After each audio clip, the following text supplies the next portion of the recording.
Hello everyone, मैं आंचल आप सभी का स्वागत करती हूं आपके अपने चैनल कोडेड क्यूरियोसिटी में। तो आज हम नया चैप्टर स्टार्ट करेंगे क्लास 9th का फंडामेंटल यूनिट ऑफ लाइफ।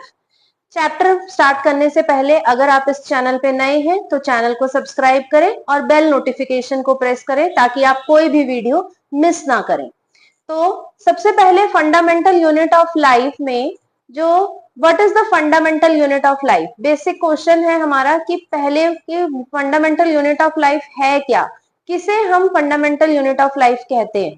तो फंडामेंटल यूनिट ऑफ लाइफ कहा जाता है सेल को, because cell is the basic unit. Basic का मतलब अगर कोई भी ऑर्गेनिज्म है तो वो ऑर्गेनिज्म में सेल ही है, मतलब हर ऑर्गेनिज्म चाहे वो यूनिसेलुलर है, चाहे हम ह्यूमंस हैं, प्लांट्स हैं, एनिमल्स हैं, we all are made up of cell. हम सभी किससे बने हुए हैं? हम सभी सेल से बने हुए हैं। तो cell is the basic structural and fundamental unit of life. Structural means पूरी की पूरी जो बॉडी है, पूरी की पूरी जो ऑर्गेनिज्म का स्ट्रक्चर है वो किससे बना है? सेल का। फंक्शनल मीन्स यानी कि अगर एक ऑर्गेनिज्म में जो बेसिक यूनिट है, जो एक इंडिविजुअली जो फंक्शन परफॉर्म कर सकती है, वो है सेल। जो एक बेसिक यूनिट है जो सारे काम खुद से कर सकती है, वो है सेल। तो सबसे पहले आती है डिस्कवरी। सबसे पहले सेल को डिस्कवर किया रॉबर्ट हुक ने। रॉबर्ट हुक ने कॉर्क सेल को लिया। कॉर्क सेल क्या होते हैं? जब हम कभी क्या होता है कि हम पेड़ के पास खड़े होते हैं, हम पेड़ की एक लक्कड़ सी तोड़ लेते हैं, वो जो लक्कड़ जो हमने तोड़ी that is called the cork cell. वो डेड सेल है। उनका फंक्शन होता है कि प्लांट को वो प्रोटेक्शन प्रोवाइड करेंगे in the harsh climatic condition. जब भी बाहर बहुत ज्यादा गर्मी है, बहुत ज्यादा ठंड है, बहुत ज्यादा एनवायरमेंटल चेंजेस हो रहे हैं, तो उस टाइम पे वो उसे प्रोटेक्शन प्रोवाइड करेंगे। अब उस कॉर्क सेल को जब उसने खुद के बनाए हुए माइक्रोस्कोप के अंडर ऑब्जर्व किया तो उसने क्या देखा? उसने देखा कि कुछ ऐसे हेक्सागनल से स्ट्रक्चर्स उसे नजर आए, कुछ ऐसे हनीकॉम्ब लाइक स्ट्रक्चर्स उसे नजर आए। इन हनीकॉम्ब लाइक स्ट्रक्चर्स को उसने नाम दिया सेल्यूली। उसने क्या नाम दिया? सेल्यूली। ये एक लैटिन वर्ड है और अगर हम उसको इंग्लिश में कन्वर्ट करें तो उसका क्या नाम दिया गया? सेल। इंग्लिश में अगर हम कहें तो उसने उसको क्या नाम दिया? सेल। सेल्यूली वर्ड का इंग्लिश मीनिंग है लिटिल रूम, यानी कि छोटे छोटे उसे कमरे नजर आए और उन्होंने उसको नाम दे दिया सेल्यूली। इन इंग्लिश वी से इट सेल।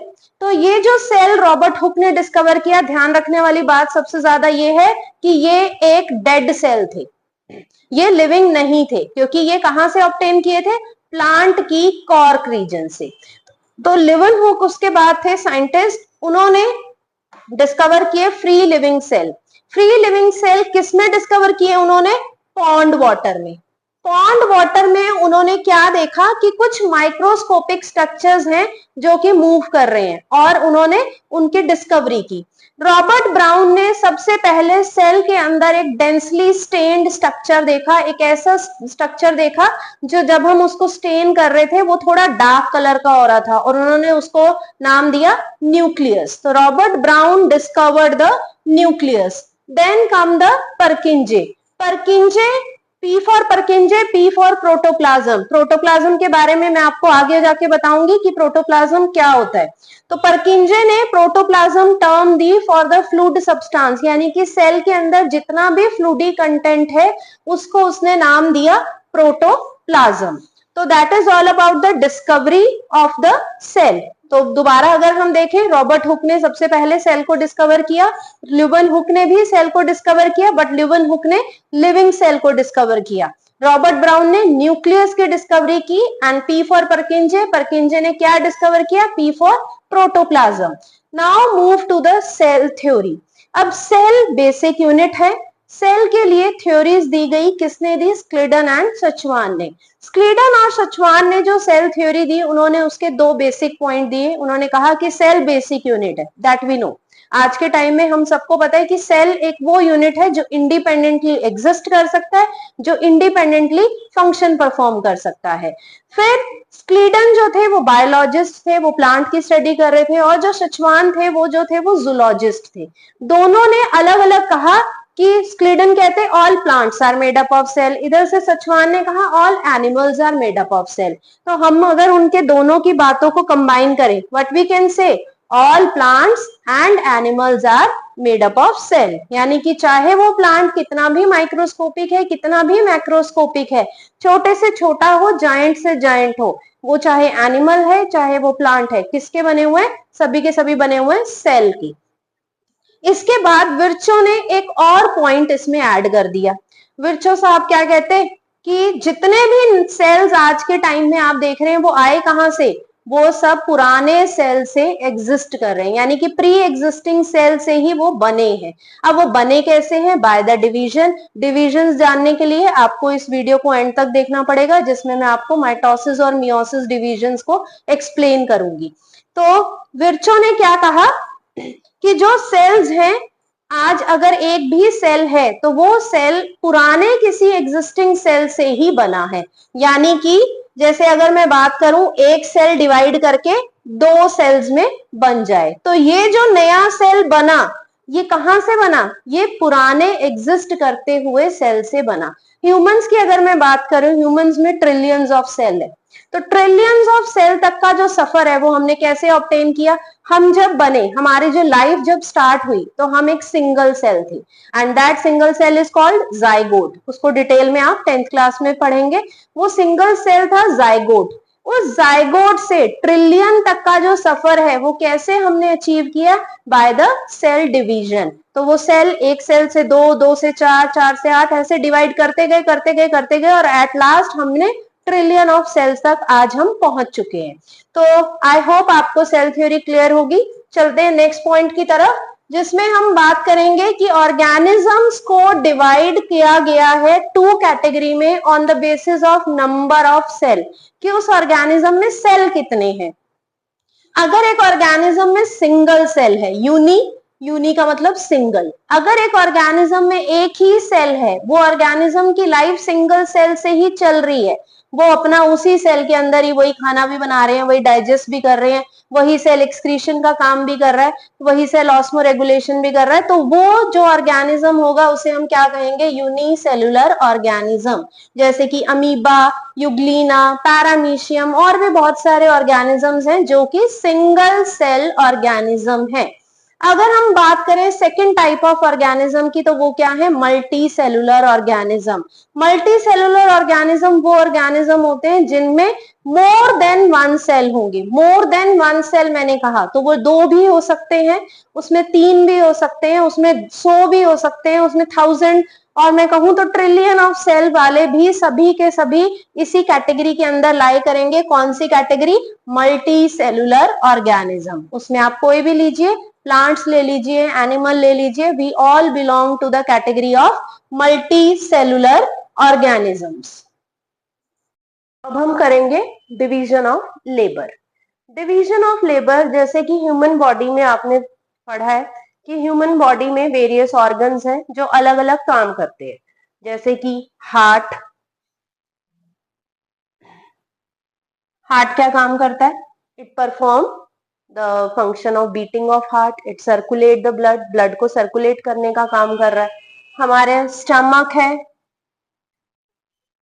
स्टमक क्या काम कर रही है, वो फूड को डाइजेस्ट करती है, ठीक है। इसी तरह से बहुत सारे ऑर्गन्स हैं, लंग्स है, it help in exchange of gases. तो अलग अलग ऑर्गन का अलग अलग काम है, तो अलग अलग काम होने की वजह से हम इसे क्या कहेंगे, that there is division of labour, यानी कि काम बटा हुआ है, कि हर ऑर्गन को अपना एक स्पेसिफिक काम मिला हुआ है जो वो परफॉर्म कर रहे हैं। तो अब मैं आपसे कह रही हूं कि सेल में भी डिवीजन ऑफ लेबर है, सेल भी डिवीजन ऑफ लेबर का फिनोमिना शो करता है।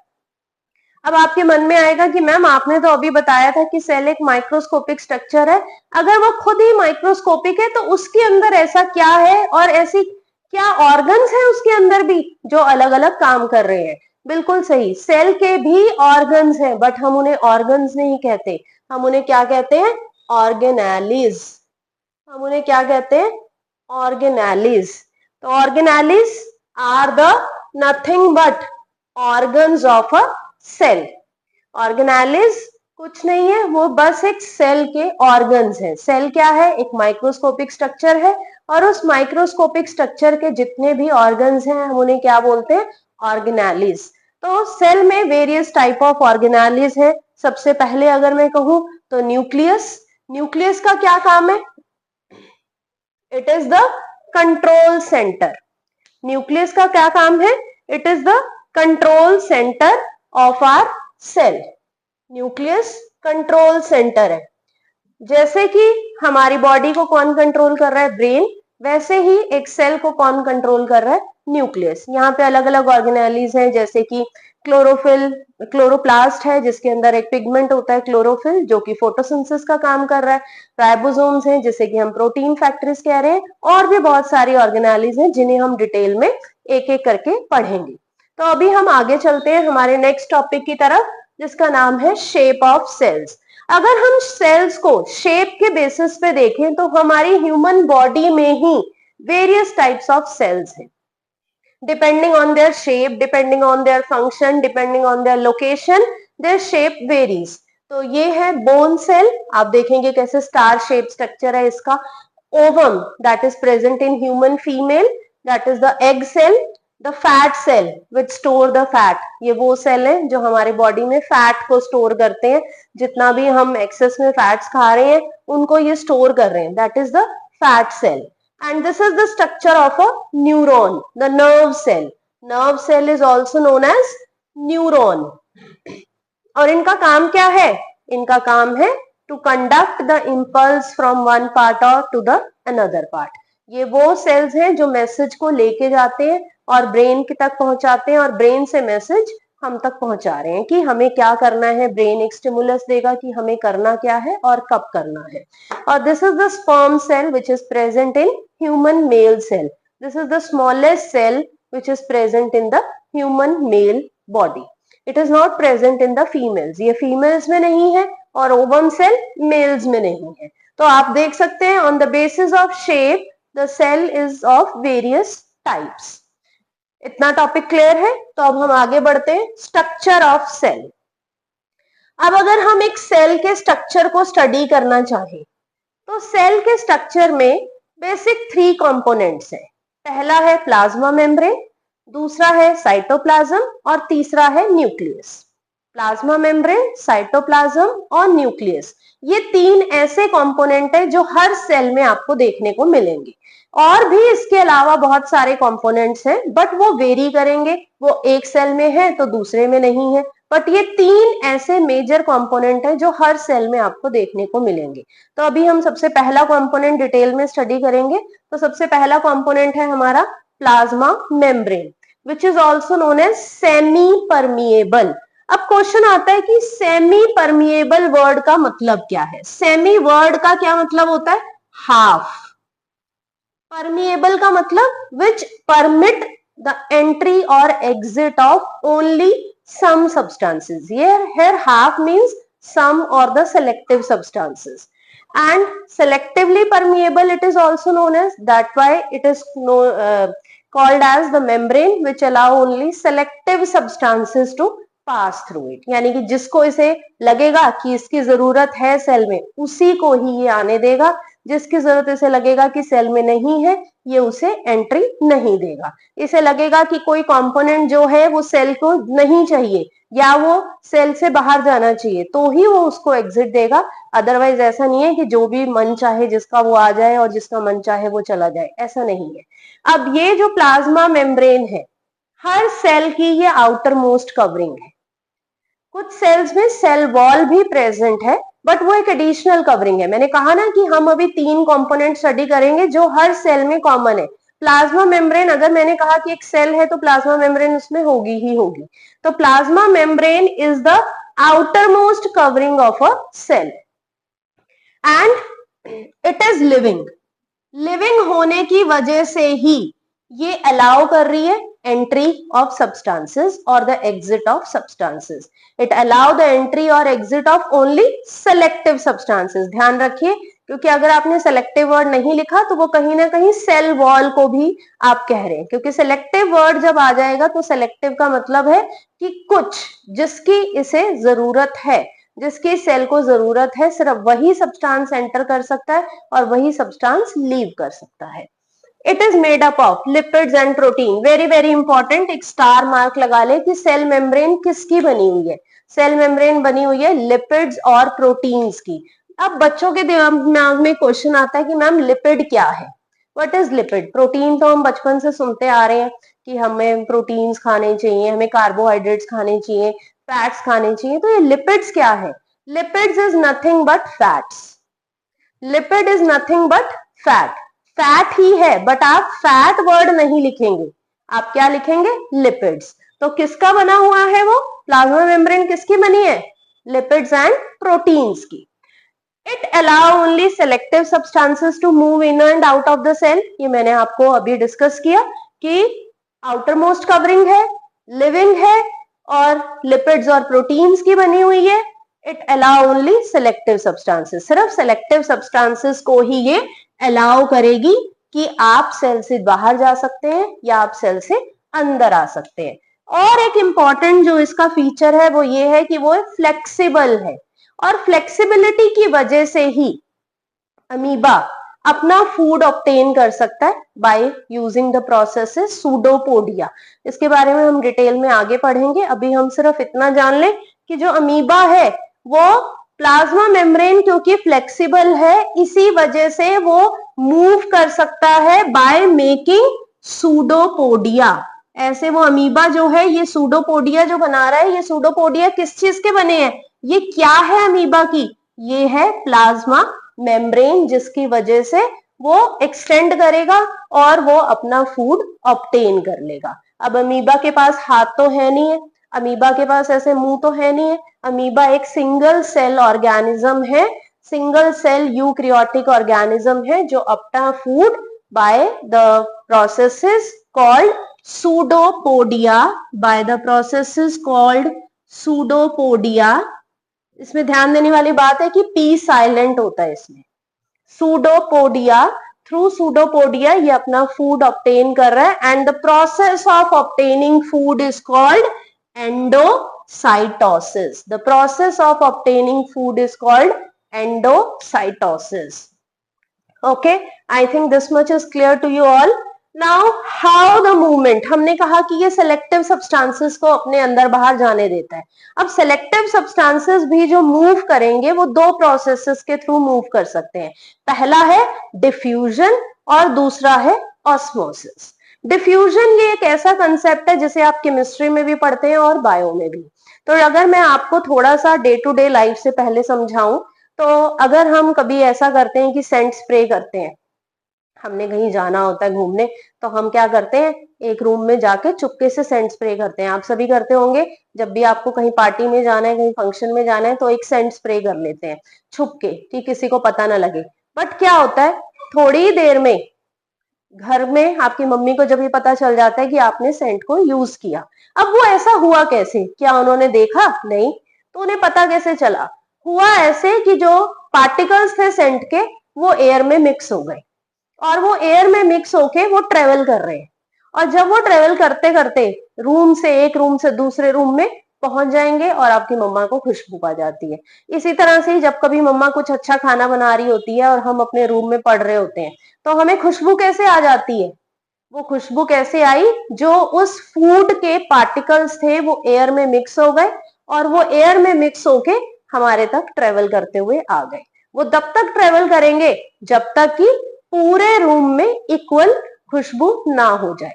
तो इन दोनों एग्जाम्पल से आपको क्लियर हो गया होगा कि डिफ्यूजन है क्या। तो अगर हम यहाँ पे देखें, it is the movement of gases. मैंने यहाँ पे स्पेसिफिकली अंडरलाइन किया है गैसेस को, क्योंकि ये क्या है, गैसेस की मूवमेंट। गैसेस कौन कौन सी, अगर हम प्लांट्स के रेफरेंस में बात कर रहे हैं तो गैसेस जैसे कि कार्बन डाइऑक्साइड एंड ऑक्सीजन। तो ये जो दोनों गैसेस है ये कैसे मूव करती हैं?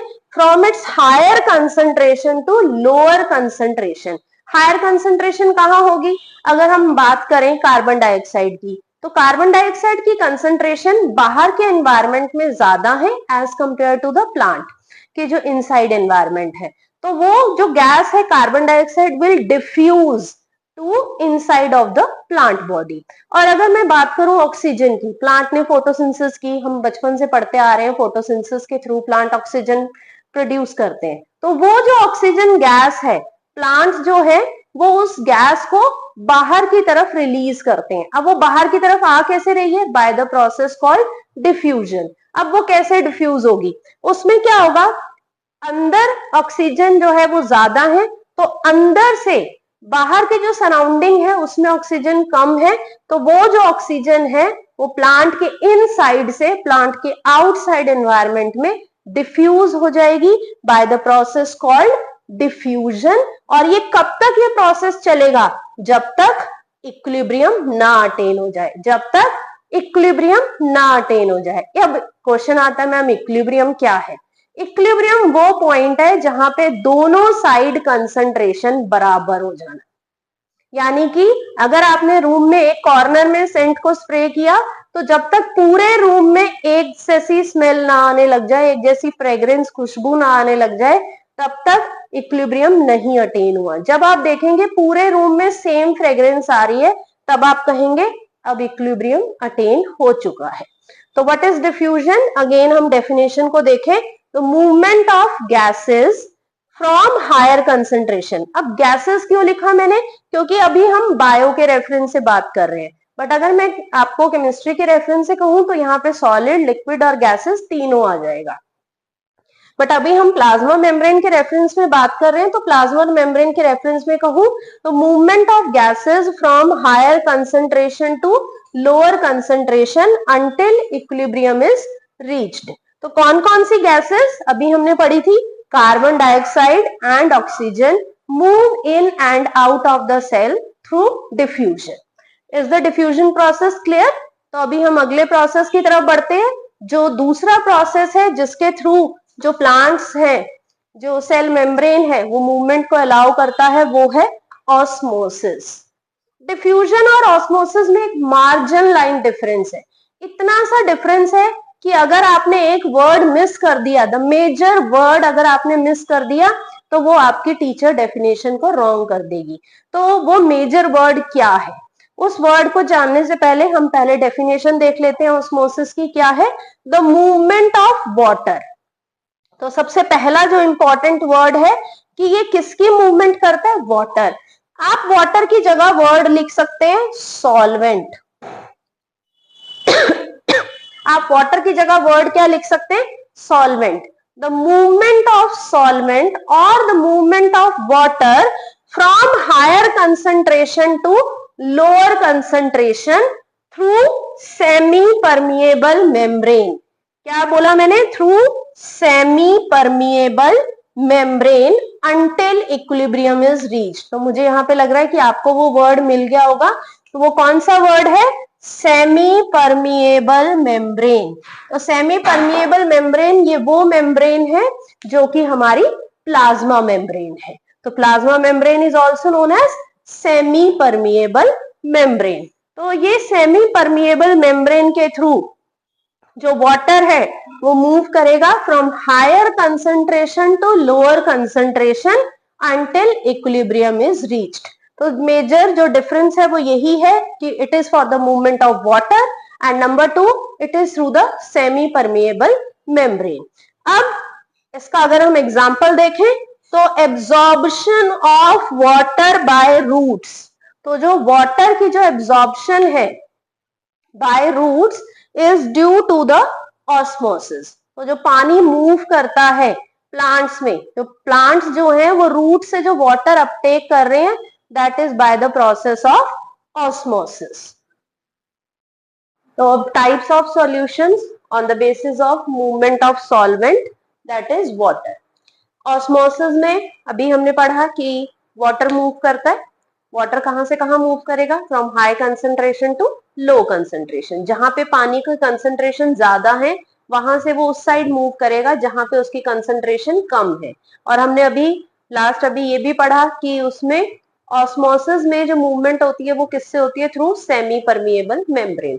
अब मूवमेंट तो हो रही है, अब मूवमेंट से होगा क्या? मूवमेंट किस साइड को होगी? मूवमेंट सेल के अंदर होगी, यानी कि पानी जो है वो सेल के अंदर जाएगा, सेल विल गेन वाटर और सेल विल लूज वाटर। तो उस बेसिस पे हमने सॉल्यूशंस को डिवाइड किया हुआ है 3 टाइप्स में।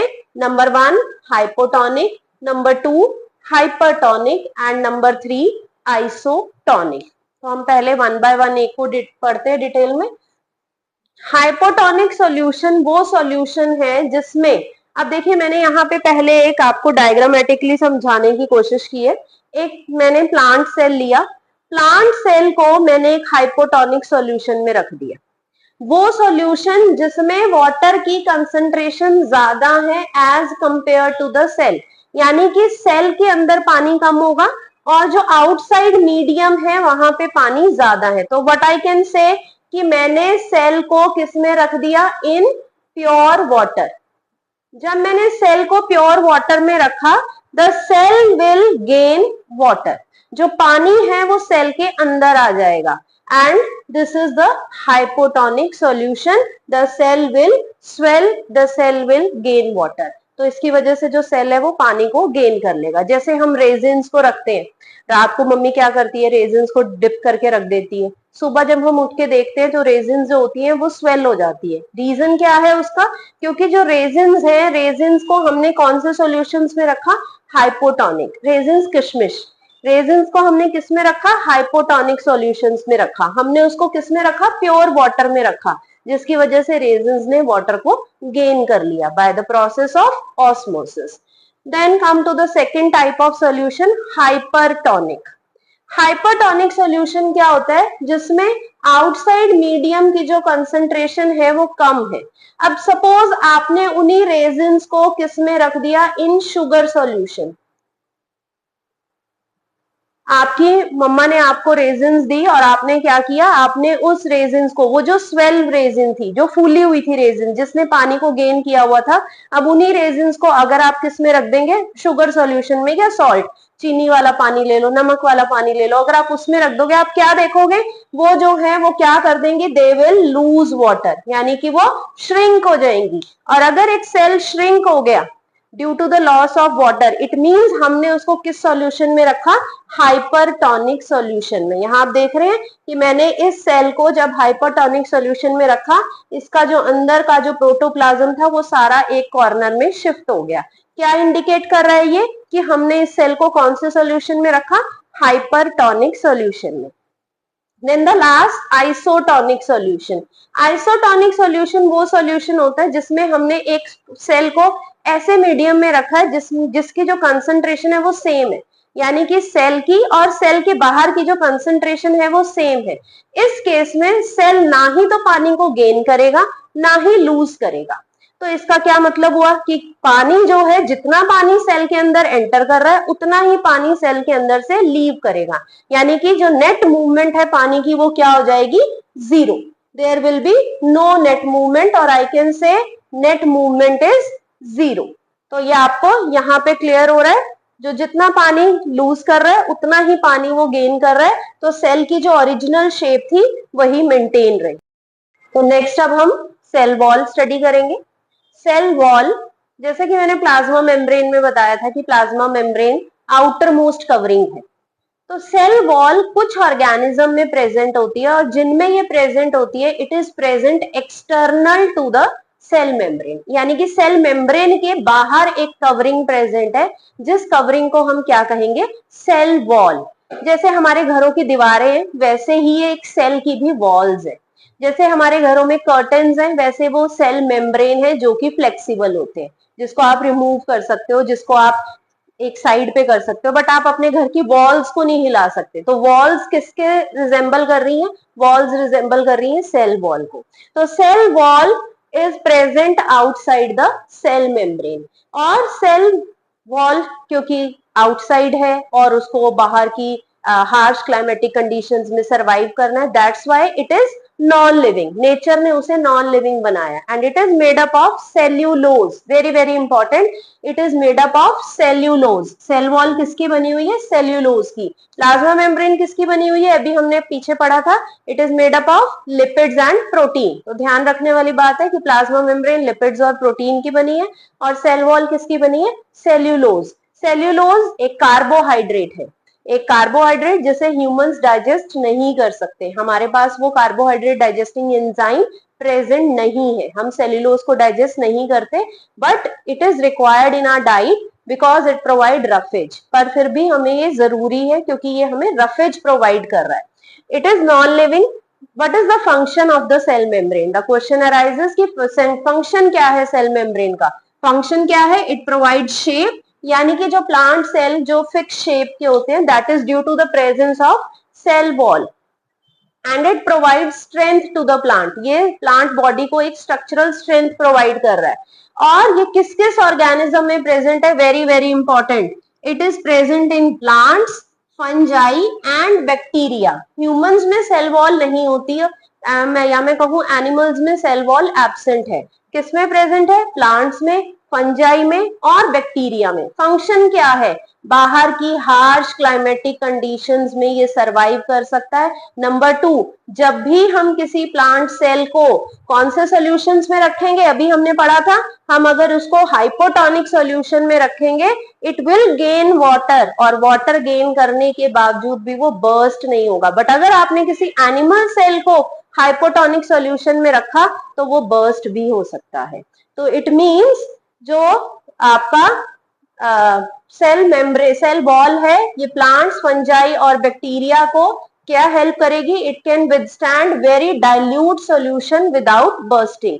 सेल बर्स्ट नहीं होगा, सेल फटेगा नहीं जब आप उसको किसी भी डाइल्यूट सॉल्यूशन में रख रहे हो, तो वो बर्स्ट होने से उसे बचाएगा। और दूसरा सेल वॉल का एक और फंक्शन क्या है कि जैसे ही आप किसी प्लांट सेल को हाइपोटोनिक सॉल्यूशन में रखते हो तो क्या होता है? हमने कहा कि वो श्रिंक हो जाएगा। अभी मैंने आपसे बताया कि वो श्रिंक हो जाएगा। वो जो श्रिंकेज है, उस श्रिंकेज में प्लांट की सेल की जो शेप है वो चेंज नहीं होगी, बिकॉज सेल वॉल, अगर आप इस डायग्राम को आपने ध्यान से देखा हो, मैंने वहां पे ये चीज आपको नहीं बताई थी कि जो सेल वॉल है वो एज सच रहेगी, वो इंटेक्ट रहेगी। Only the protoplasm will shrink. Protoplasm shrink होके एक कॉर्नर में आ जाएगा, and the process is called plasmolysis, and the cell is called plasmolysed cell. उस प्रोसेस को हम क्या कहेंगे? Plasmolysis. Again I am repeating, shrinkage of protoplasm when it is kept in hypertonic solution. जब भी आप एक सेल को, कौन से सेल को? प्लांट सेल को हाइपरटोनिक सॉल्यूशन में रखेंगे तो वो श्रिंक कर जाएगा, वो बिल्कुल ऐसे सिकुड़ के एक कोने में आ जाएगा, तो उसे हम क्या कहेंगे? The process is called plasmolysis. और इस सेल को हम क्या कहेंगे? Plasmolysed cell. क्लियर? तो सेल वॉल दोनों ही केसेस में प्लांट की हेल्प कर रहा है, अगर हाइपोटोनिक में रख दिया तब भी और हाइपरटोनिक में रख दिया तब भी। तो that's all about cell wall. Now we move further for the nucleus. Nucleus मैंने जैसे कि यहाँ पे स्ट्रक्चर ड्रॉ किया हुआ है, डबल मेम्ब्रेन बाउंड ऑर्गेनेली है। सबसे पहले हम स्ट्रक्चर को पढ़ेंगे, वेरी वेरी इजी। अगर आप सिर्फ इस डायग्राम को देख के ही स्ट्रक्चर को समझेंगे तो इजी होगा, आपको लर्न करने की जरूरत नहीं है। डबल मेम्ब्रेन बाउंड ऑर्गेनेली है। आप देख रहे हैं जगह जगह पे मैंने मेम्ब्रेन को एब्सेंट किया है। इट मींस वो प्लेसेस हैं जहां पे न्यूक्लियर मेम्ब्रेन एब्सेंट है, और जहां पे न्यूक्लियर मेम्ब्रेन एब्सेंट है उस जगह को हम क्या कहेंगे? Nuclear pore. अब ये पोर है क्या?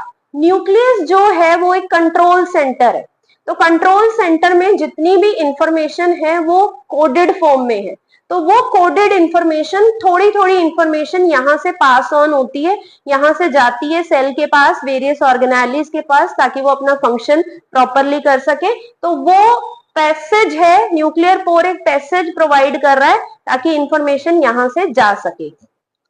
Then you can see an entangled mass of thread like structure. यहाँ पे मैंने कुछ धागा सा बनाया हुआ है जो उलझा उलझा सा धागा है। ये जो एंटेंगल्ड मास है थ्रेड लाइक स्ट्रक्चर का, इसे हम क्या कहते हैं? Chromatin material. इस एंटेंगल्ड मास को क्रोमोसोम नहीं कहेंगे, इसे हम क्या कहेंगे? Chromatin material. बिकॉज जो क्रोमोसोम है वो क्रोमैटिन मटेरियल जब कंडेंस हो जाता है, यानी कि जब एक सेल डिवाइड करने वाला होता है, हमें पता है कि 1 से 2 सेल, 2 से 4 ऐसे सेल डिवाइड करते हैं, तो जब भी एक सेल ने डिवाइड होना है तो डिवाइड होने से पहले, before the division starts, the cell में जो क्रोमैटिन मटेरियल है इट विल कंडेंस, और वो कंडेंस होके क्या बनाते हैं? क्रोमोसोम। तो this is the structure of chromosome and this is nothing but chromatin material. This एक राउंडेड जो मैंने स्फेरिकल स्ट्रक्चर बनाया है, this is called nucleolus. This red coloured spherical structure is called nucleolus. Nucleolus का क्या function है? Nucleolus के अंदर आरएनए और प्रोटीन्स प्रेजेंट होते हैं, और जो ये क्रोमैटिन मटेरियल है, thread like structure, it has the hereditary information. जितनी भी हमारी हेरिडिटरी इंफॉर्मेशन, जैसे कि हमें देखते हैं कि हमारे फादर से हमारा हेयर कलर मैच कर रहा है, हमारी हाइट हमारी मम्मा से मैच कर रही है, तो ये जो करेक्टर्स हमने अपने पेरेंट्स से गेन किए, that is called the hereditary feature और the characteristic feature which we get from our parents.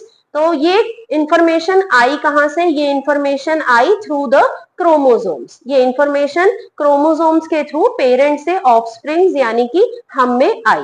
Offsprings होते जो उनके जो बच्चे, ठीक है, तो पेरेंट से जो ऑफस्प्रिंग्स में जो इंफॉर्मेशन ट्रांसफर हो रही है, that is due to the chromosome. तो double membrane bound organelle at places have pores which are called nuclear pore. मैंने अभी आपको बताया ये जगह जहां से एब्सेंट है, और उस एब्सेंट उस गैप को हम क्या बोलेंगे? Nuclear pore. It has fine thread like structure called chromatin material which condense to form chromosome. ये कंडेंस होके क्या बनाएंगे? क्रोमोसोम. और क्रोमोसोम किसके बने हुए? डीएनए और protein. What is DNA? DNA is the genetic material. Its full form is deoxyribonucleic acid. Again I am repeating, its full form is deoxyribonucleic acid. So DNA is present in chromosome and it contain hereditary information in the form of DNA. तो यहाँ पे ये जो chromosome है इसके अंदर क्या present है? Hereditary information like our hair colour, eye colour, skin colour, texture of the hairs, texture of the skin. तो ये सारे जो करेक्टर्स हैं, ये तो मैं कुछ फिजिकल फीचर्स की बात कर रही हूँ. हमारे इंटरनली भी बहुत सारे फीचर्स हैं जिनको कौन कंट्रोल कर रहा है? क्रोमोसोम. और क्रोमोसोम में कौन कंट्रोल कर रहा है? DNA. At spherical structure is called nucleolus which contain RNA and protein. एक सेंटर में मैंने ये यहाँ पे न्यूक्लियस के यहाँ पे मैंने एक रेड कलर का जो ये एक डॉट लाइक स्ट्रक्चर आप देख रहे हो, इसे हम क्या कहेंगे? न्यूक्लियोलस. और इसके अंदर क्या प्रेजेंट है?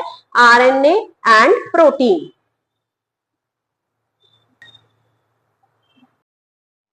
लेसन में आगे बढ़ने से पहले जो इस चैनल पे नए हैं वो चैनल को सब्सक्राइब करें, वीडियो को लाइक और शेयर करें ताकि आपके सभी दोस्तों तक हमारी ये वीडियो पहुंच सके. तो अभी हमने पढ़ा न्यूक्लियस. न्यूक्लियस के बेसिस पे ऑर्गेनिजम्स को दो कैटेगरीज में डिवाइड किया गया है, जैसे कि प्रोक्रियोटिक और यूक्रियोटिक. तो एक सेल दो टाइप से डेजिग्नेटेड है, डिस्क्राइब्ड है, प्रोक्रियोटिक सेल और यूक्रियोटिक सेल. प्रोक्रियोटिक सेल यानी कि प्रिमिटिव सेल. कैरियो वर्ड का मतलब होता है न्यूक्लियस. कैरियो वर्ड का क्या मतलब है? न्यूक्लियस. और प्रो वर्ड का मतलब है प्रिमिटिव. तो वो ऑर्गेनिज्म जिसमें न्यूक्लियस रीजन यानी कि जो न्यूक्लियर रीजन है, जो न्यूक्लियस है, अगर वो प्रिमिटिव टाइप का है तो हम उसे क्या बोलते हैं? Prokaryotic cell. Eukaryotic, eu meaning true, eu means true, true nucleus. Karyo means same, nucleus. तो ट्रू न्यूक्लियस मीन्स जिसमें अभी जैसे हमने न्यूक्लियस का स्ट्रक्चर पढ़ा, जिन्होंने नहीं देखा वो दोबारा से वीडियो को रिकैप में देखें कि वीडियो में मैंने अभी आपको बताया कि कैसे न्यूक्लियस का जो डबल मेम्ब्रेन बाउंड स्ट्रक्चर है. तो अगर न्यूक्लियस का डबल मेम्ब्रेन बाउंड स्ट्रक्चर है, उसमें वेल डेवलप्ड न्यूक्लियोलस है, उसमें क्रोमैटिन मटेरियल है और more than one chromosome present है, तो उसे हम क्या बोलेंगे? Eukaryotic cell. तो प्रोक्रियोटिक सेल में अगर हम देखें, मैंने ये आपके लिए एक बैक्टीरियल सेल का डायग्राम ड्रॉ किया है जिसमें मैंने सिंपल अगर हम देखें तो न्यूक्लियोइड है, ये डॉट लाइक स्ट्रक्चर्स हैं जिसको हम क्या बोलेंगे? साइटोप्लाज्म. और ये सेल वॉल प्रेजेंट है और फ्लैजिला. अब ये फ्लैजिला का क्या फंक्शन है जिसकी वजह से ये जो बैक्टीरिया है ये मूव कर सकता है? बैक्टीरियल सेल के पास पैर तो है नहीं है जिसकी वजह से वो मूव करेगा, उसके पास फुट नहीं है, तो अब उसके पास है क्या? लोकोमोटरी ऑर्गन क्या है उनका? फ्लैजिला. फ्लैजिला की वजह से वो एक प्लेस से दूसरी प्लेस तक मूव कर सकता है. तो बैक्टीरियल जो सेल है उसमें अगर आप देखें, मैंने कोई न्यूक्लियर मेम्ब्रेन ड्रॉ नहीं की. अगर मैं उसके कंपैरिजन में आपको अमीबा का सेल दिखाऊं तो मैंने एक सर्कुलर स्ट्रक्चर ड्रॉ किया है जिसको मैंने एक लेबल किया है न्यूक्लियस। यहाँ पे मैंने कोई मेम्ब्रेन ड्रॉ नहीं की। इट मींस जो प्रोकैरियोटिक सेल है उसमें न्यूक्लियर रीजन जो है वो वेल डिफाइंड नहीं है और उसके न्यूक्लियर रीजन को क्या नाम दिया गया है? न्यूक्लियोइड। उसके न्यूक्लियर रीजन को हम क्या कहते हैं? न्यूक्लियोइड। और इसमें membrane bound cell organelles absent. अब सेल ऑर्गेनेलिज क्या है? मैंने आपको स्टार्टिंग में ही बताया था कि एक सेल के अंदर जितने भी ऑर्गन्स प्रेजेंट हैं उन्हें हम ऑर्गेनेलिज कहते हैं। जैसे एक बॉडी है, एक ह्यूमन बॉडी, उसके अंदर ऑर्गन्स है लाइक लिवर, किडनी, स्टमक। इसी तरह से सेल के अंदर जितने ऑर्गन्स हैं उन्हें हम क्या बोलते हैं? ऑर्गेनेलिज। उन ऑर्गेनेलिज के क्या क्या नाम है? जैसे कि endoplasmic reticulum, vacuole, Golgi apparatus, so on, जिसे हम अभी फर्दर क्लासेस में फर्दर जो है हम और उसको डिटेल में पढ़ेंगे। इसमें ऑर्गेनाइज्ड न्यूक्लियस है और न्यूक्लियोलस एब्सेंट। यहाँ पे कोई न्यूक्लियोलस नहीं ड्रॉ किया मैंने क्योंकि यहाँ पे कोई न्यूक्लियोलस नहीं है। सिंगल क्रोमोसोम प्रेजेंट है। फॉर एग्जाम्पल बैक्टीरिया, इसमें एक ही क्रोमोसोम होगा। ये एक ही क्रोमोसोम है जो एंटेंगल्ड है। और अगर मैं बात करूं यूकैरियोटिक सेल की, यूकैरियोटिक सेल जो कि ट्रू न्यूक्लियस जिसमें प्रेजेंट है मोर देन वन क्रोमोसोम। ह्यूमंस में ही कितने क्रोमोसोम है? 46। याद रखिएगा, आपको अगली क्लासेस में काम आएगा। ह्यूमंस में कितने क्रोमोसोम है? 46 क्रोमोसोम प्रेजेंट है। तो it means we are eukaryotic organisms, we have eukaryotic cell, we have well defined nuclear region and nuclear region is surrounded by nuclear membrane. So it means अगर मैं दोबारा से कहूं, they have the primitive nucleus, they have the true nucleus. Prokaryotic cell में membrane bound cell organelle absent. तो वो absent है तो मैम आपके मन में आएगा कि मैम फिर वो कैसे अरेंज्ड है? वो रेंडमली इधर उधर फ्लूइड कंटेंट में इधर उधर घूम रही है। उनके पास ना ही एंडोप्लाज्मिक रेटिकुलम है, ना ही गोल्जी अपरेटस है, सिर्फ राइबोसोम्स है जो प्रोटीन सिंथेसिस करेगा। अरे ये प्रिमिटिव टाइप का है, तो प्रिमिटिव ऑर्गेनिज्म के पास इतनी सारी ऑर्गेनेलिज नहीं थी। न्यूक्लियस ऑर्गेनाइज्ड है, न्यूक्लियोलस एब्सेंट। और क्रोमोसोम कितने हैं? Single chromosome. For example bacteria. और बैक्टीरिया के अलावा एक और ऑर्गेनिज्म है जिसमें प्रोकैरियोटिक हम सेल प्रेजेंट है जिसे हम कहते हैं साइनोबैक्टीरिया। साइनोबैक्टीरिया को हम कॉमनली क्या बुलाते हैं? Blue green algae. साइनोबैक्टीरिया का एक कॉमन नेम है ब्लू ग्रीन एल्गी। एल्गी है तो इसका ये मतलब नहीं है कि वो प्लांट है, वो एक बैक्टीरिया ही है जिसका नाम है साइनोबैक्टीरिया। तो these are the organism which have prokaryotic cell. अगर यूकैरियोटिक सेल की बात करें, they have true nucleus, membrane bound cell organelle is present, nuclear region well defined और surrounded by nuclear membrane. They have more than one chromosome. अभी मैंने बताया humans में कितने क्रोमोसोम है? 46 क्रोमोसोम है। प्लांट्स, एनिमल्स एंड अमीबा, ये बहुत बहुत इंपॉर्टेंट है। कई बार बच्चों को लगता है कि अमीबा तो एक प्रोकैरियोटिक सेल है, बट नहीं, अमीबा एक यूकैरियोटिक सेल है जिसमें वेल डिफाइंड उसके पास अपना न्यूक्लियर रीजन है। उसके पास ऑल्दो वो सिंगल सेल्ड है बट वो है एक यूकैरियोटिक सेल। क्लियर? तो अब हम आगे बढ़ते हैं। What is cytoplasm? साइटोप्लाज्म क्या है? द फ्लूडी कंटेंट, यानी कि अगर मैं एक सेल की बात करूं तो सेल का जो भी फ्लूडी टेक्सचर है उसे हम क्या बोलते हैं? साइटोप्लाज्म। अगर हमने यहाँ पे ये डॉट्स बनाई है, ये डॉट्स क्या रिप्रेजेंट कर रही हैं? साइटोप्लाज्म। ये वो फ्लूडी है। फ्लूडी सब्सटेंस क्या होता है? ना तो वो कंप्लीटली लिक्विड इन नेचर होगा, ना ही वो कंप्लीटली गैसियस इन नेचर, यानी कि वो थोड़ा सा सेमी सॉलिड। सेमी सॉलिड सा एक सब्सटेंस है जिसके अंदर क्या प्रेजेंट है? बहुत सारी ऑर्गेनेलिज प्रेजेंट है। It contains many cell organelles. The fluid content present inside the plasma membrane is called cytoplasm. It contains many cell organelles और cell organelles का function क्या है? अलग अलग cell organelles अलग अलग काम परफॉर्म कर रही है। नेचर ने उन्हें जो काम दिए वो उसके अकॉर्डिंगली वहां पे वो काम कर रही है। अब कई बार हमारे कॉम्पिटिटिव एग्जाम्स में क्वेश्चन आ जाता है कि व्हाट इज प्रोटोप्लाज्म। तो अब हमने साइटोप्लाज्म वर्ड तो पढ़ा होता है, हमें पता ही नहीं चलता कि what is protoplasm. But protoplasm बड़ा ही इजी है अगर आप इसको ऐसे याद रखें। Protoplasm is equal to cytoplasm plus nucleoplasm. तो अगर आपके पास क्वेश्चन पेपर में ऑप्शन आ जाती है कि everything inside the plasma membrane is called protoplasm, is it true और फॉल्स, तो आप कहेंगे कि वो सही है, क्योंकि जितना भी प्लाज्मा मेम्ब्रेन के अंदर है, अगर मैं अमीबा सेल को देखूं, प्लाज्मा मेम्ब्रेन के अंदर ये साइटोप्लाज्म है, साइटोप्लाज्म के बाद क्या है, न्यूक्लियस, और न्यूक्लियस में क्या प्रेजेंट होगा, न्यूक्लियोप्लाज्म। तो प्लाज्मा मेम्ब्रेन के अंदर जितना भी टेक्सचर प्रेजेंट है, जितना भी सब्सटेंस प्रेजेंट है, that is called protoplasm, that is the living content.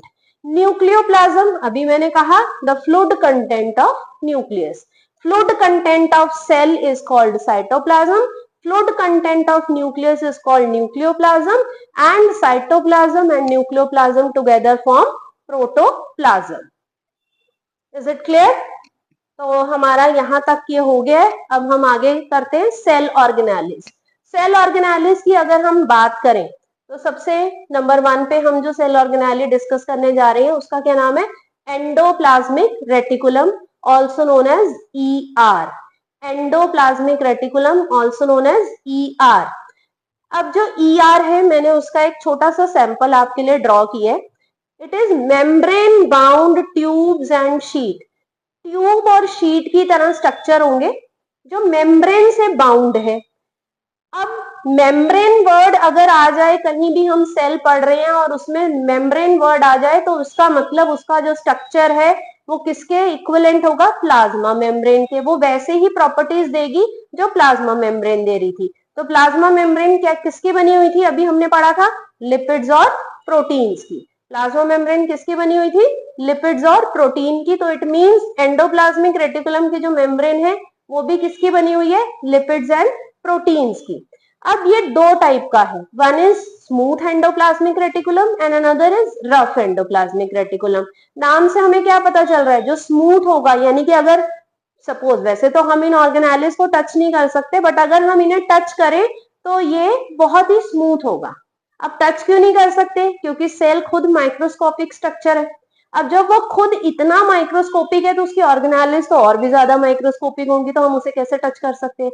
तो वो देखने में हमें स्मूथ लगते हैं, इसीलिए उसको हमने क्या नाम दिया, स्मूथ एंडोप्लाज्मिक रेटिकुलम। और जो एंडोप्लाज्मिक रेटिकुलम देखने में हमें रफ लगते हैं, जिसकी अपीयरेंस रफ है, that is called rough endoplasmic reticulum. अब आप देख सकते हैं मैंने रफ एंडोप्लाज्मिक रेटिकुलम जिसे ड्रॉ किया है उसके ऊपर कुछ ग्रैन्यूल्स बनाए हुए हैं। उन ग्रैन्यूल्स को क्या बोलते हैं, राइबोसोम्स। और स्मूथ एंडोप्लाज्मिक जो मैंने रेटिकुलम ड्रॉ किया है उसके ऊपर वो ग्रैन्यूल्स एब्सेंट है। इट मींस क्या एब्सेंट है, राइबोसोम्स एब्सेंट। यहीं पे अभी मैं आपको बता रही हूँ कि राइबोसोम्स को हम क्या बुलाते हैं, प्रोटीन फैक्ट्रीज। तो जब हम राइबोसोम का टॉपिक करेंगे तो आपको वो पहले से पता होना चाहिए। तो ribosomes which are present on the rough endoplasmic reticulum give it appearance of rough। ये रफ क्यों है, because of presence of ribosome. ये स्मूथ क्यों है, because of absence of ribosome. अब राइबोसोम आ गए, मैंने बोला उसे हम प्रोटीन फैक्ट्री बोलते हैं। अब जिस चीज की फैक्ट्री होगी वही बनाएगी, तो प्रोटीन की फैक्ट्री है तो क्या बनाएगा, proteins. It means rough endoplasmic reticulum is involved in protein synthesis. और जो स्मूथ एंडोप्लाज्मिक रेटिकुलम है, it is involved in lipids और फैट सिंथेसिस। यानी कि ये किसकी सिंथेसिस कर रहा है, लिपिड्स की और फैट्स की। अब अगर आपने देखा हो प्लाज्मा मेम्ब्रेन किसकी बनी है, प्रोटीन्स और लिपिड्स की। यानी कि जितनी भी प्रोटीन और लिपिड यहाँ पे बन रही है उसका कुछ पार्ट खुद की ही मेम्ब्रेन बनाने में वो यूज कर रहा है, उसका कुछ पार्ट वो खुद की ही मेम्ब्रेन बनाने में यूज कर रहा है। यानी कि एक सेल की जो मेम्ब्रेन है वो खुद के ही बनाए हुए प्रोटीन और लिपिड्स की बनी हुई है। वो लिपिड्स और प्रोटीन कौन बना रहा है, प्रोटीन्स बना रहे हैं रफ एंडोप्लाज्मिक रेटिकुलम, और लिपिड्स कौन बना रहा है, स्मूथ एंडोप्लाज्मिक रेटिकुलम। लिपिड्स क्या है, lipid is nothing but fat. But हमें हमारी क्लास के अकॉर्डिंगली हम वर्ड फैट नहीं लिख सकते, हमें क्या लिखना है, लिपिड्स। तो अपनी ही मेम्ब्रेन की सिंथेसिस करना, synthesis of the own membrane is called membrane biogenesis. Bio means living. अपनी मेम्ब्रेन की सिंथेसिस करना क्या कहलाएगा, membrane biogenesis. Number 2, very very important function, ये कई बार हमें क्वेश्चन आ जाता है, what is the important function of SCR? Smooth endoplasmic reticulum का सबसे इंपॉर्टेंट फंक्शन क्या है कि जितने भी हम ड्रग्स लेते हैं, अब ड्रग्स का मतलब ये नहीं है कि हम कोई पॉइजनस केमिकल्स, ड्रग्स का मतलब होता है दवाइयां, जितनी भी हम मेडिसिन कंज्यूम कर रहे हैं उन मेडिसिन का जो टॉक्सिक केमिकल है उस केमिकल को डिटॉक्सिफाई किया जाता है लिवर में। तो लिवर में SCR का जो क्वांटिटी है, जो अमाउंट है, वो कुछ ज्यादा होता है। क्यों होता है? ताकि वो ज्यादा से ज्यादा पॉइजन और ड्रग में जितना भी टॉक्सिक इफेक्ट हो उसको डिटॉक्सिफाई कर सके। To detoxify poison and drugs, SCR play an important role where it is in liver. Provide channels for transport of material, यानी कि जो रफ एंडोप्लाज्मिक रेटिकुलम और स्मूथ एंडोप्लाज्मिक रेटिकुलम, ये दोनों के दोनों क्या करेंगे? ये चैनल्स प्रोवाइड करेंगे, ये एक तरह का एक पाथ प्रोवाइड करेंगे जिससे कि जो भी मेम्ब्रेन, जो भी सब्सटेंस है वो ट्रांसपोर्ट हो सके। तो जो भी सब्सटेंस है वो ट्रांसपोर्ट हो सके, तो that is the function of endoplasmic reticulum. तो अब नेक्स्ट ऑर्गेनेली करते हैं, गोल्जी अपरेटस। गोल्जी अपरेटस सबसे पहले डिस्क्राइब किसने की? कैमिलियो गोल्जी ने, और उन्हीं के नाम से इस ऑर्गेनेली का नाम पड़ा गोल्जी अपरेटस। गोल्जी अपरेटस का अगर हम डायग्राम देखें तो इसके दो फेस हैं, एक है सिस फेस और दूसरा है ट्रांस फेस।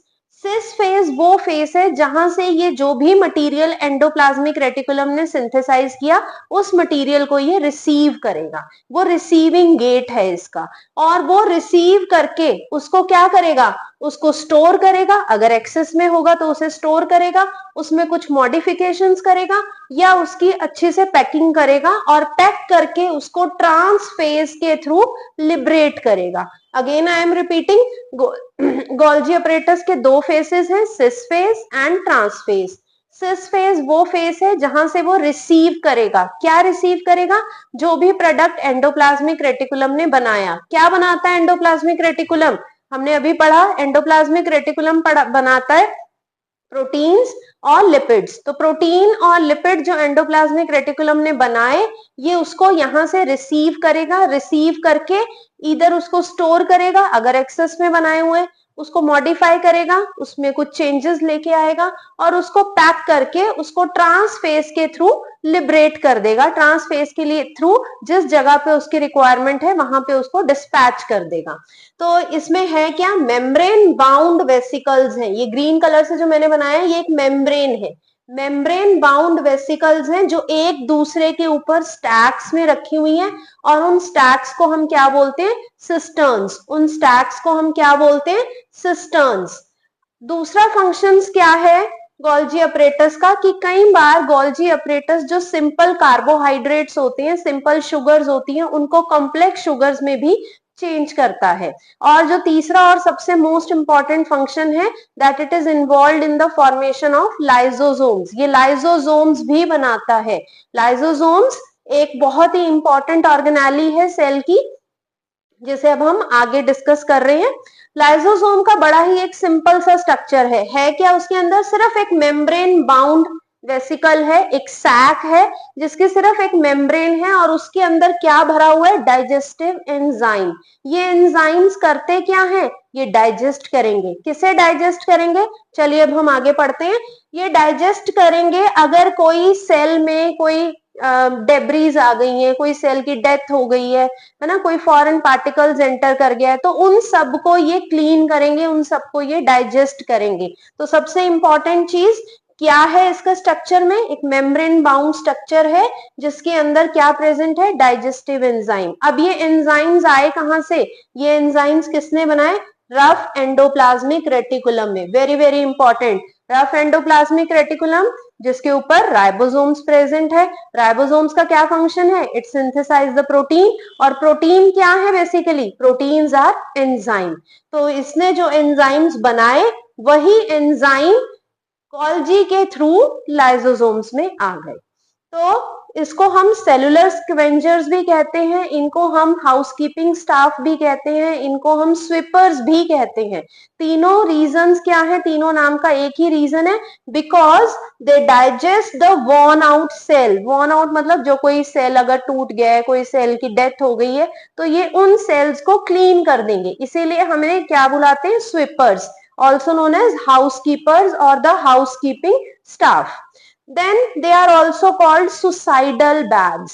Suicidal bags के नाम से हमें लगता है कि जो खुद सुसाइड कर लेगा, तो वो सुसाइड क्यों करते हैं? वो जब लाइसोसोम्स को ऐसा लगता है कि मेरे आसपास कोई फॉरेन पार्टिकल है, कोई डिजीज कॉजिंग एजेंट है जिसकी वजह से पूरे सेल या पूरे ऑर्गन को कोई खतरा हो सकता है, तो वो खुद जो है वो बर्स्ट कर जाएंगे, और वो खुद बर्स्ट होके पूरे के पूरे सेल को उस पर्टिकुलर इन्फेक्शन से बचा लेंगे, वो उस फॉरेन पार्टिकल को खा जाएंगे, उस फॉरेन पार्टिकल को डाइजेस्ट कर देंगे। So they are called suicidal bag as when the cell get damage, lysosomes burst and enzyme digest their own cell and prevent the further expansion of infection, यानी कि जो infection है वो further expand ना करे। तो this is all about lysosomes. Now moving to the third and the most important, that is the cell organelle, mitochondria. Mitochondria is also known as powerhouse of the cell. That is the most important organelle because it generate power, it generate energy. Energy किस form में cell को चाहिए? Cell को electrical energy नहीं चाहिए, cell को chemical energy नहीं चाहिए, सेल को एनर्जी चाहिए इन the form of ATP. ATP full form क्या है? Adenosine triphosphate. Adenosine triphosphate is the energy currency of the cell which is synthesized by nothing but mitochondria. तो आइए अब इसके स्ट्रक्चर को पढ़ते हैं। आप इसके स्ट्रक्चर को ध्यान से समझ लीजिए, आपको कुछ लर्न करने की जरूरत नहीं है। तो अगर आप ध्यान से देखें तो क्या है इसमें? डबल मेम्ब्रेन बाउंड ऑर्गेनेली है ये। एक आउटर मेम्ब्रेन जो कंप्लीटली बिल्कुल सीधे ऐसे बनी हुई है, और एक इनर मेम्ब्रेन। जो इनर मेम्ब्रेन है वो जगह जगह से फोल्डेड है, आप देख रहे हैं वो अंदर को फोल्ड हो रही है, और इन फोल्ड्स को हम क्या बोलते हैं? इन फोल्ड्स को हम क्या बोलते हैं? क्रिस्टी। इन फोल्ड्स को हम क्या बोलते हैं? क्रिस्टी। और क्रिस्टी के ऊपर यहाँ पे मैंने कुछ रेड कलर से एक स्ट्रक्चर ड्रॉ किया हुआ है। ये स्ट्रक्चर मैं यहाँ पे आपको ड्रॉ करके दिखा रही हूँ। इस स्ट्रक्चर को बोलते हैं ऑक्सीजोम्स। इस स्ट्रक्चर को क्या बोलते हैं? Oxysomes. Very very important.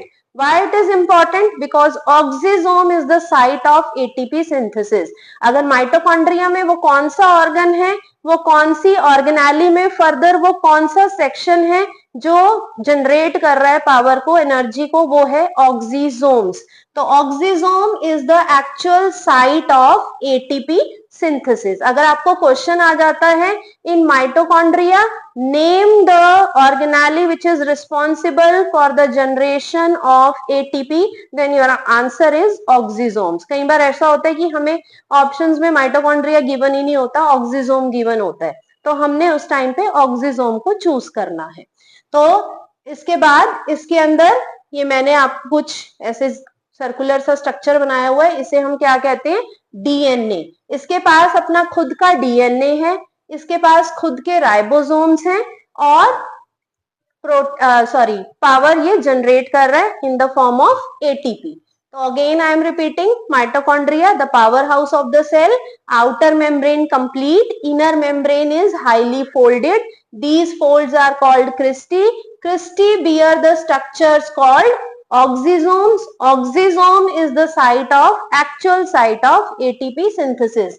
It has its own DNA. इसके पास अपना खुद का डीएनए है। अभी मैंने आपको गोल्जी पढ़ाया, लाइसोसोम्स पढ़ाया, तो मैंने वहां पे कहीं नहीं कहा कि इसमें अपने पास खुद का डीएनए है, because these all are the cell organelle. Cell के पास इंडिविजुअली न्यूक्लियस के अंदर डीएनए होता है, बट माइटोकॉन्ड्रिया और उसके साथ साथ प्लास्टिड एक ऐसी ऑर्गेनेली है जिसके पास अपना खुद का डीएनए भी है और खुद के राइबोसोम्स भी प्रेजेंट है। तो that is all about mitochondria.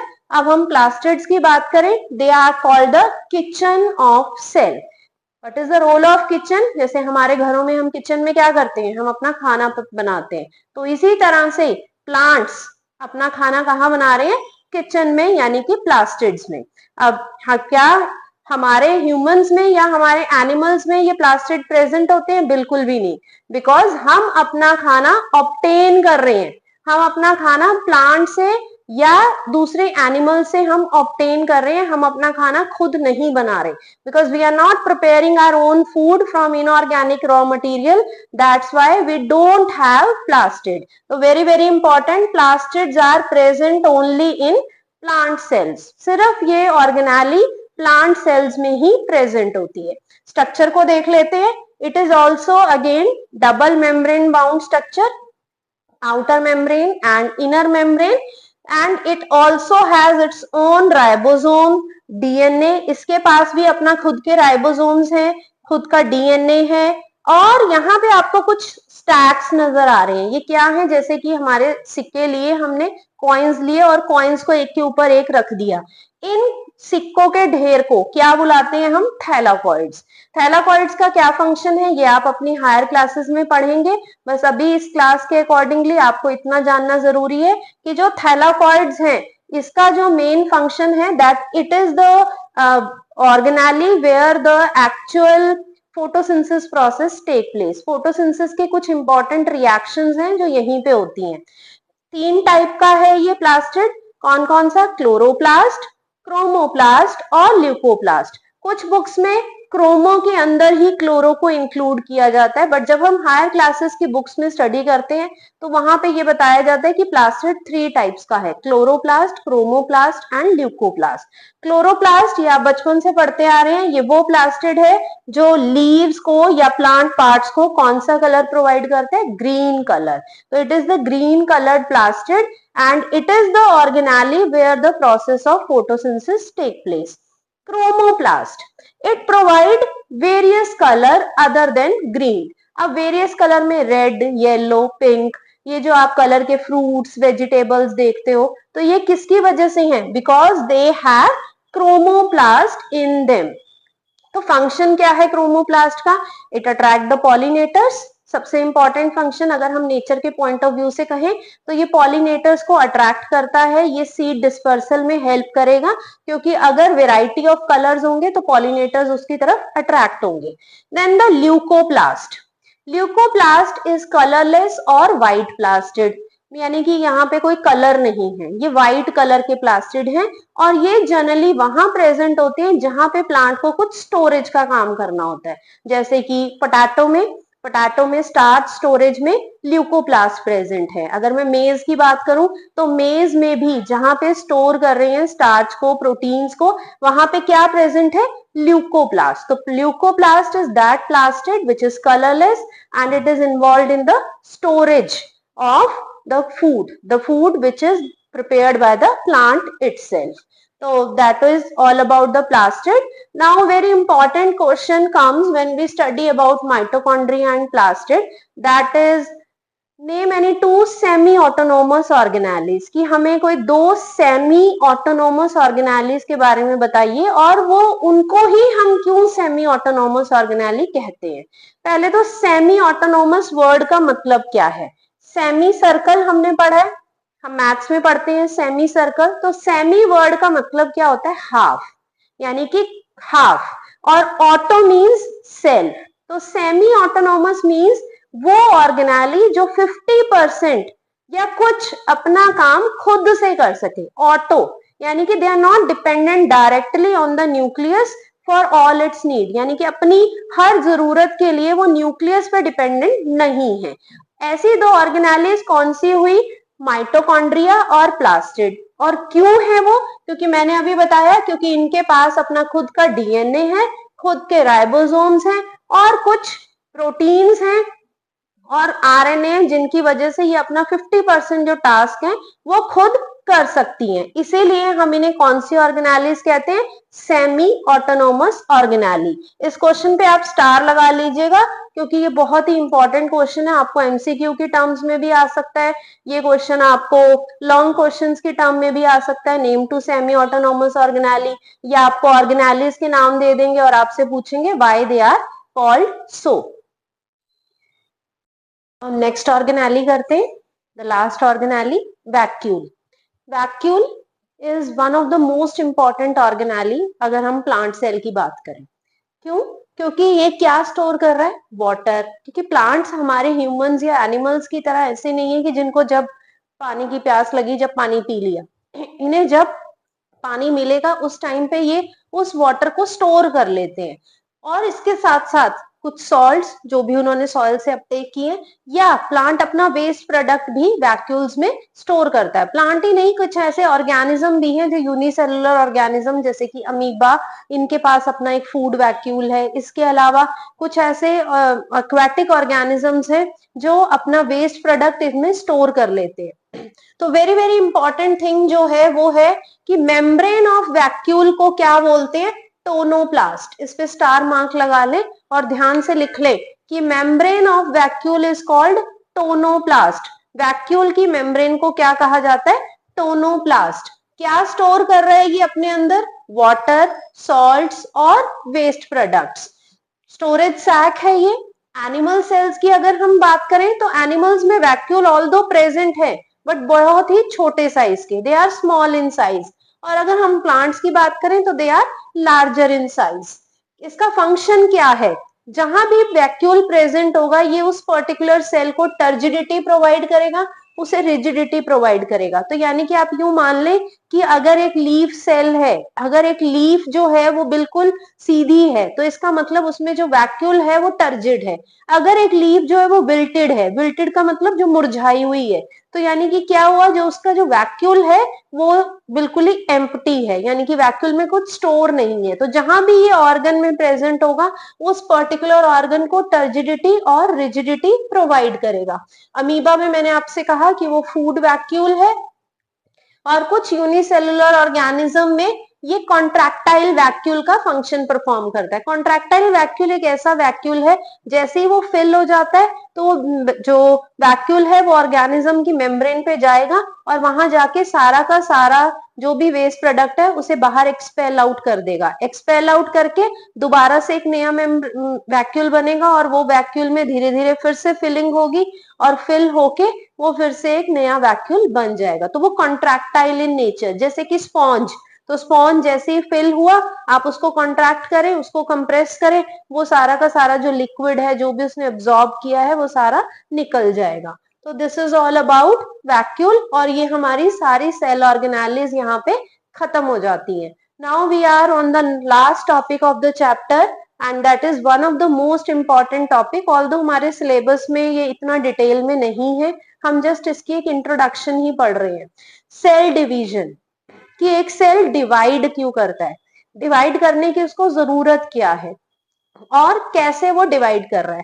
Cell division करवाने से पहले अगर आपको याद हो, मैंने आपको स्टार्टिंग में क्या पढ़ाया कि जो एक सेल है कहां से आया? एक सेल प्री एग्जिस्टिंग सेल से आया, यानी कि कोई सेल आसमान में से नहीं टपका, यानी कि प्रीवियस सेल से ही नए सेल बनते हैं। तो उस प्रोसेस को क्या कहते हैं? Cell division. The process by which new cells are made from pre-existing cell is called cell division। और किसने दी थी ये statement? That all cells arise from pre-existing cell by Rudolf Virchow. Virchow ने ये कहा था कि जितने भी सेल्स हैं वो पुराने एग्जिस्ट करते हुए सेल से बने हैं। तो अगर हम सेल डिवीजन की बात करें तो ये दो टाइप की है। कौन कौन से? माइटोसिस और मियोसिस। कौन सी दो टाइप्स हैं? Mitosis and meiosis. माइटोसिस को हम इक्वेशनल डिवीजन भी कहते हैं। इक्वेशनल वर्ड का क्या मतलब है? The chromosome number remain same, remain equal, यानी कि जितने पेरेंट सेल में थे उतने ही डॉटर सेल में, जितने पेरेंट सेल में क्रोमोसोम थे उतने ही अगर डॉटर सेल में है। डॉटर सेल का यहाँ मतलब सन और डॉटर से नहीं है। जब भी एक सेल डिवाइड करता है तो डिवीजन के बाद जो प्रोडक्ट होगा, यानी कि जैसे अगर मैं यहाँ पे कहूं एक सेल से जब दो सेल बने तो ये जो दो सेल्स मैंने ड्रॉ किए हैं ये दोनों क्या कहलाएंगे? Daughter cell.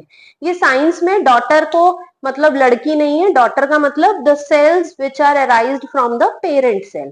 पेरेंट से जो दो सेल बन रहे हैं उन्हें हम क्या बोलेंगे? Daughter cell. तो अगर डॉटर सेल में और पेरेंट सेल में क्रोमोसोम नंबर सेम है, अगर आपको याद हो मैंने आपको ह्यूमंस के भी क्रोमोसोम नंबर अभी पीछे जब हमने न्यूक्लियस पढ़ा था तो मैंने आपको बताए थे कितने हैं न्यूक्लियस हमारे ह्यूमंस में क्रोमोसोम? 46। तो अगर मैं कहूं यहाँ पेरेंट में भी 46 और जो 2 सेल्स बने हैं उनमें भी क्रोमोसोम अगर 46 है, तो वो जो डिवीजन है वो कौन सी डिवीजन है? Equational division.